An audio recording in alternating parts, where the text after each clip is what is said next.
Your leader says that you would reverse any trade deal that Keir Starmer makes with the EU. You haven't seen the deal, so how do you know you want to trash it? She's not said she'd reverse any trade deal. She said she would reverse a trade deal that crosses our red lines. That would include if a trade deal with the EU had things like a return to free movement, if it entailed making substantial or indeed any financial contributions, or indeed ceding control over regulation of our domestic economy. Now, if those red lines get crossed, a trade deal would get torn up, but that's not any trade deal. We've got our red lines, we've got our position. Those are all generalisations. I mean, this is all a bit performative, isn't it? Wouldn't it just be better to wait and see? Well, it's not performative at all. It's saying, look, there are these really important conditions that, were the British public expressed their view via that referendum a few years ago. We don't want to be making financial contributions to the EU. Most free trade deals do not involve making financial contributions from one party to another. Most free trade deals do not involve ceding sovereignty over how we decide to regulate our economy here in the UK. And it's completely reasonable for Kemi to say those are not lines we think should be crossed. She grumbled about the deal with the Americans, but is that really right? Because she tried to get a deal with the Americans. I know she did, because she came in here and told us at the time, and you got nothing.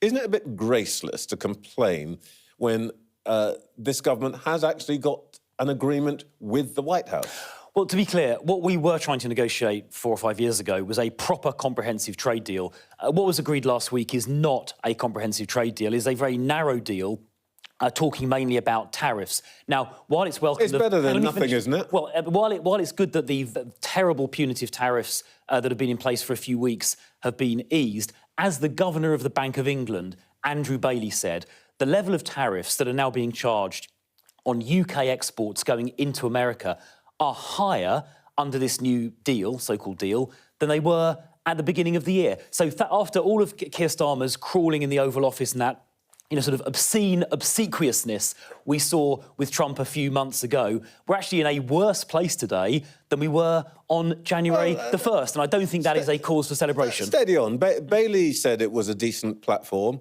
and if we're talking about obscene obsequiousness, your leader couldn't get closer to J.D. Vance. But the point I really want to make here is she said that we had been shafted. Now, is this really grown-up behaviour from the leader of the opposition? Well, look, I think the point that she was making reasonably, and a point that Andrew Bailey, the governor, did echo, is that the tariffs we are paying today for UK exports into the US, they are higher than they were on the 1st of January. But they're not higher than anybody else, and competition is what matters here. Well, they're higher by about a factor of 3. There's loads of countries that have got this 10% tariff, loads and loads of countries around the world. So we're no better off than any of them, despite all of Keir Starmer's fawning sycophancy, and we're worse off than we were a few months ago. And for Keir Starmer to claim this is some kind of huge success is obviously absurd. That's just very interesting. You're using words like obsequiousness and sycophancy. Some people might say you're really cross with him because actually he's doing some of the things that you completely failed to achieve in 14 years.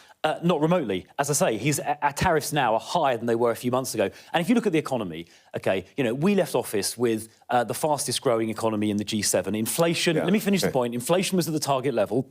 And what did Rachel Reeves do? Having lied during the election campaign, she hit the UK economy with the biggest tax rises in a generation, as a result of which economic growth forecasts have been slashed. Our economy is now stagnating. Unemployment has been going up since the election, and inflation is above target, all thanks to Keir Starmer's appalling budget. That is the real economic story here.